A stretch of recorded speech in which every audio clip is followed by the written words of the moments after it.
Welcome to the Nurse Station. I'm Maria Mobley. In this video, we'll discuss how to identify the topic of your question. As always, these videos are for educational purposes only. I really hope they're helping you all. And do note that I do already have an NCLEX style question breakdown video. Feel free to use that as well. So I set it up a little differently. I actually put the questions on this side of the board, and then we'll flip to look at the answer choices. And why I did this is because I always encourage my students to cover up their answers. You will get distracted by the answers and you will maybe not focus on the correct topic, or an answer choice will sway what you think your topic is.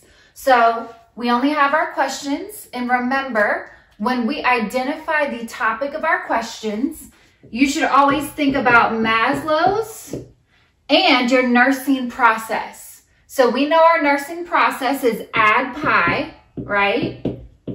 Assessment, diagnosis, planning, implementation, and evaluation. And a lot of times, especially your multiple choice style questions, focus on, do you need to do an assessment step? Or do you need to do an implementation step or an action in your nursing process? And let's think about this real quickly before we get started. Our topic is always our priority topic. For instance, if your patient scenario lists a lot of an assessment data, let's say we have wheezes, crackles, dyspnea, you always pick the priority topic to focus on. So wheezes, crackles, and dyspnea, we're thinking airway, right? Wheezes, constriction or narrowing of our airway. Crackles are very concerning as well. I'm not saying that they're not, but we have to focus on one priority topic. That's what a lot of these style questions do. In the real world, we would treat their wheezes, we would assist to alleviate crackles, we would do it all at once with our interventions. But NCLEX style questions really want to see, can you critically think? Can you find the priority topic? Can you pick the right answer associated with your topic? And are you picking according to priority in Maslow's? And are you picking the right step to take next? Okay, so we know Maslow's is, order of priority. Let's think about our nursing assessment. If you cannot prove to me a problem, I always tell my students, if it is a risk of or a maybe, you do not act as a nurse. You need to gather more data. You need to assess your client. You need to put your eyes on them, your stethoscope. You need to touch them, palpate, whatever you need to do to gather more data and find a clearly identified problem. Okay, so not a risk of problem, not oh, maybe it's this. If you say maybe it's, for instance, circulation, you need to go and find an assessment answer choice. Now let's flip it and state that in our question, we have identified a right here, right now problem. We know it's a problem. There's no ifs, ands, buts about it. It gives us enough assessment data that it is a problem. You don't waste time and gather more data. You do not assess. You need to find an implementation answer choice, meaning my answer needs to be an action that is going to help my client right here, right now. Okay? So let's start with this question. The nurse is caring for a post-operative client who received a left total knee replacement. I always think it's important for me to note what surgery my client had. So they had a left total knee replacement surgery. The unlicensed assistive personnel, the UAP, that is a big red flag, notifies the nurse that the client is complaining of discomfort, numbness, and tingling in the left lower extremity. One of the biggest things I always tell my students, if somebody else gave you the information, there's no ifs and buts about it. I say that a lot, don't I? Ifs and buts about it.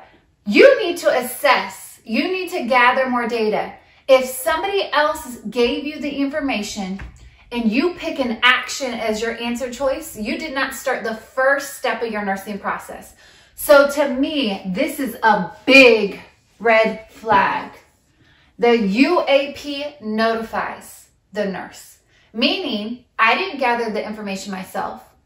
The UAP gave me this information. So I'm already thinking I need to find an assessment answer choice, right? Big red flag. So let's look more into what the UAP is telling the nurse. The client who had a left total knee replacement surgery is complaining of discomfort, numbness, and tingling in the left lower extremity. So yes, they're giving you assessment data, but that doesn't mean you can act because you did not gather that assessment data. We have to verify assessment before we act as nurses, okay? So off gate, in my identifying the topic, when I flip this board over, I know because the UAP gave it to me that I am looking for an assessment answer choice. So one of the first things I'm going to do with my answer choices when I see them is I'm going to label them A for assessment or I for intervention. And I am automatically going to cross off my interventions because I cannot act. I did not gather my own data as the nurse. I need to find an assessment answer choice. Now let's take this a little bit further, okay? So always, if assessment data is being given to you, you need to pay attention. You need to see, hey, what is trying to be shown? What problem is trying to be shown to me in this scenario? Discomfort, numbness, and tingling to the same extremity they had surgery on. So off gate, pain pops to mind, right? Pain could be the issue. They might need to just get some pain medicine. I mean, they did just have knee replacement surgery. However, is it concerning to you that not only do they have discomfort, numbness and tingling? When you think of numbness and tingling, I think of so many things. I sit on my leg wrong for an extended amount of time, my leg falls asleep. I have numbness and tingling, right? But numbness and tingling, when you think about a patient's assessment, could it be a circulation problem? Could it be a nervous system problem? What about sensation? What if they're not feeling appropriately? What if their nerves aren't conducting? Hey, when you assess and touch, for instance, their leg, can they tell you that they can feel your touch, right? So in my mind, yes, I'm going to find an assessment, but I'm going to focus on the priority assessment that could be wrong with my patient. They just had knee surgery, and with numbness and tingling and discomfort, that could fall into a circulation or a neuro issue or a nervous system problem, right? So when I flip over my board, I'm going to look for assessment related to these things, right? Think about it. One of the first things I would do without even looking at my answer choices, I would assess a pulse. I would assess to make sure that blood flow was still going to that extremity, because discomfort, numbness, and tingling, it could be impaired circulation. I don't know, because it's a risk of, I don't have enough data, therefore I got to assess and gather more data, especially since I didn't even gather this initial data in the first place, so UAP did it. But when you're thinking about what you're going to be looking for in your answer choices, my priority I'm going to look for is assessment of circulation. I would assess a pulse if that's what I could do. If I could, I always tell my students, when you pick an answer choice, you walk in the room and you do one thing and you leave that room and you have kept them as safe as possible. Okay? So in my mind, if I could do one thing, I'm going to automatically go to this extremity and assess the circulation and ensure that they still have blood flow to that extremity. Okay? Now let's look at the second question. The nurse is caring for a client diagnosed with a DVT. So diagnoses are important, but let me stress this to you because I tell my students this as well. A diagnosis could just be background information. If they have COPD, but the topic of the question is showing you rectal bleeding, COPD and rectal bleeding. COPD is just background information. Don't focus on that. Go and try to figure out what you need to do for rectal bleeding, okay? So yes, a diagnosis. It could be background information or it could be a right here, right now problem. But remember, if we have a diagnosis in the NCLEX perfect world, we are already treating that diagnosis. It's been diagnosed, so therefore, in the NCLEX perfect world, it's being treated. So yes, look at diagnosis, but I try to stress this. That could be just background information. Make sure to hone in on what data is trying to tell you, what assessments are trying to tell you, okay? So they have a DVT, they're receiving warfarin, and lab results indicate an INR of 3.4. This is very important. These two are correlated with one another. And it says, what is the priority action by the nurse? And just like we had first up here, that means it's a prioritization question, meaning you could have 4 great answers and you got to pick the best answer, okay? So let's break this down a little bit more. I think DVT is background information because they're already on warfarin, meaning the DVT is already being treated by an anticoagulant. So I'm not going to focus in on the DVT. I'm going to start looking at what other things this problem is trying to show me. So now let's think about warfarin.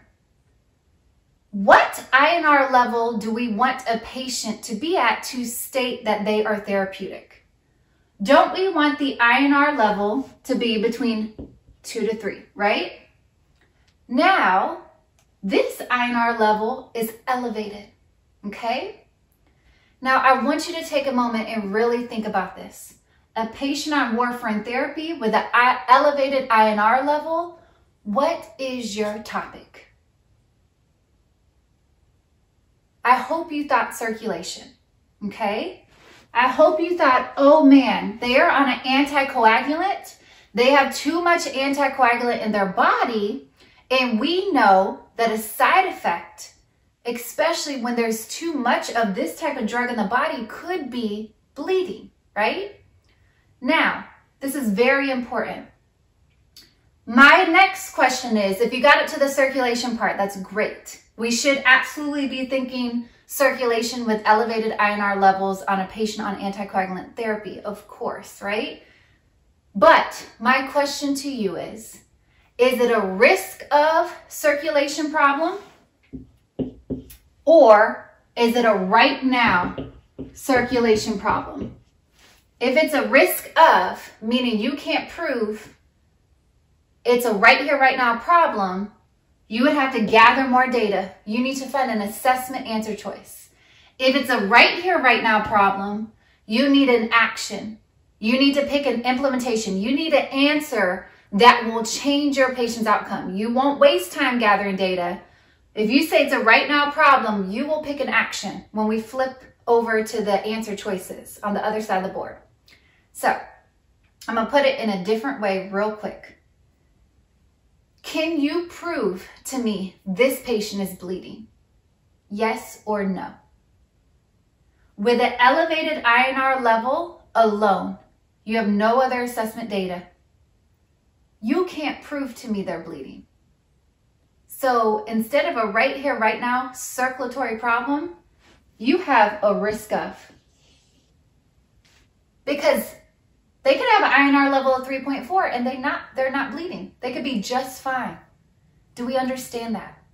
So when you flip over this board, you need to look for an assessment answer related to circulation. It's a risk of problem. Hey, my patient absolutely could be bleeding, but I can't prove it with this level alone and no other assessment data.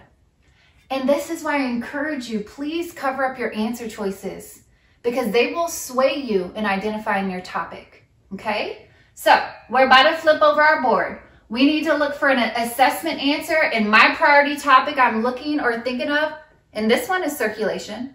Or again, numbness and tingling could be related to neurovascular, so it could be related to sensation and things like that. And my second question, I'm also looking for an assessment related to circulation, okay? So let's flip over our board and label our answer choices.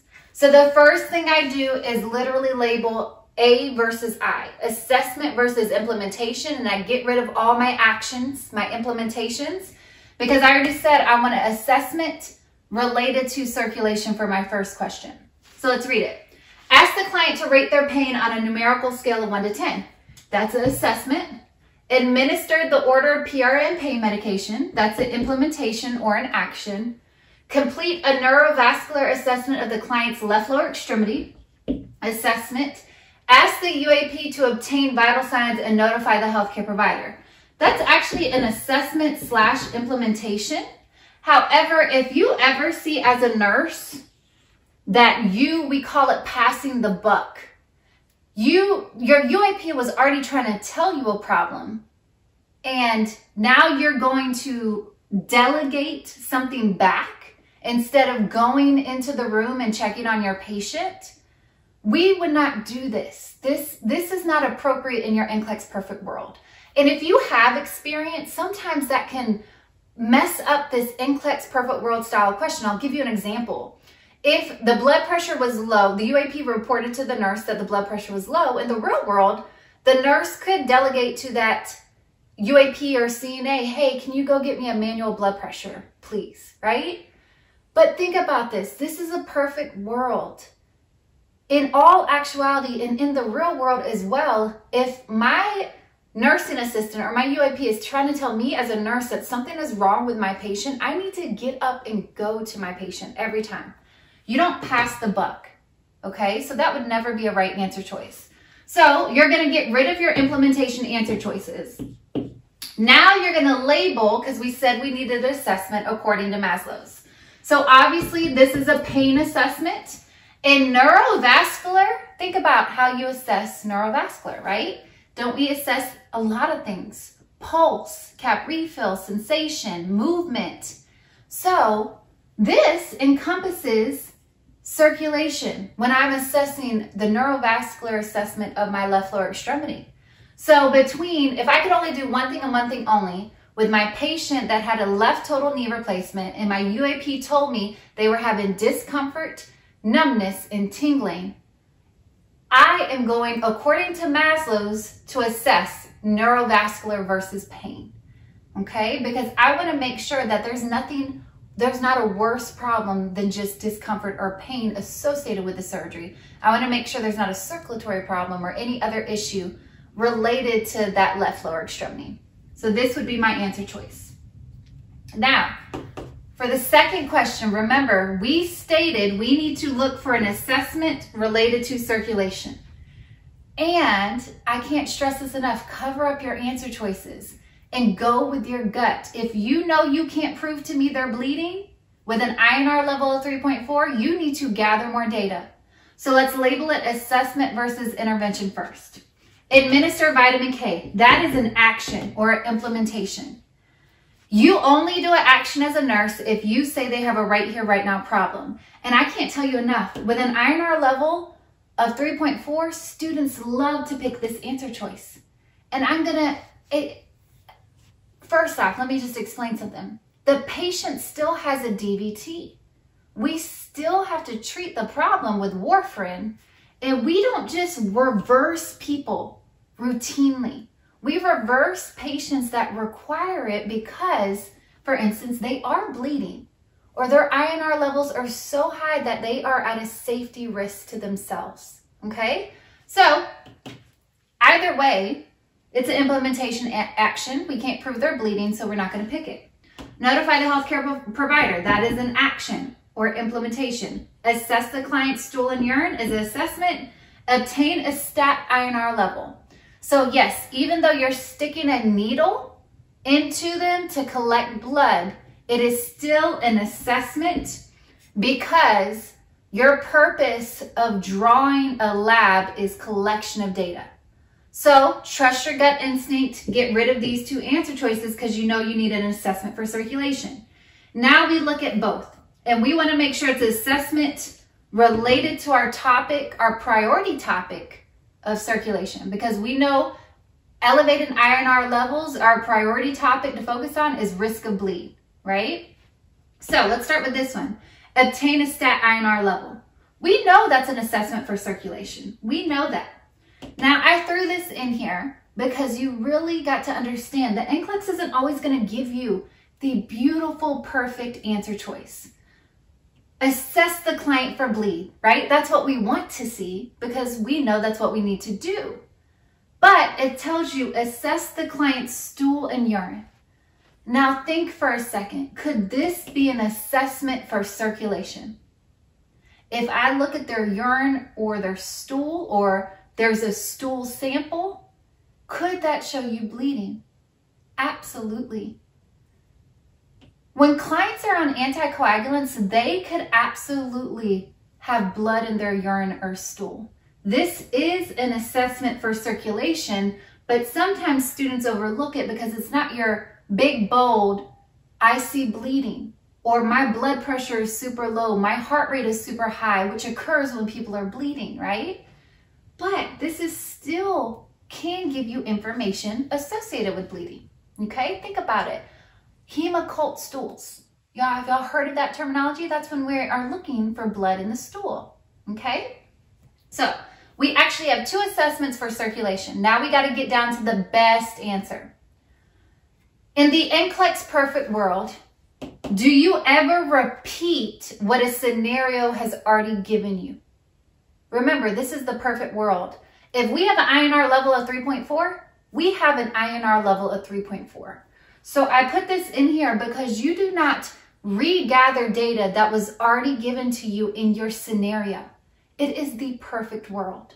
So between these 2 answer choices, we should have went with the assessment of circulation or looking at the stool and urine to see if we notice any bleeding or blood. Okay, so I hope this helped you guys. Please look at your questions before looking at your answer choices and identify your priority topic according to Maslow's, and then figure out, do you have a risk of problem or a right here, right now problem? If you have a risk of problem, you need to find an assessment answer choice. If you have a right here, right now problem, you need an implementation answer choice, okay? You guys can do this.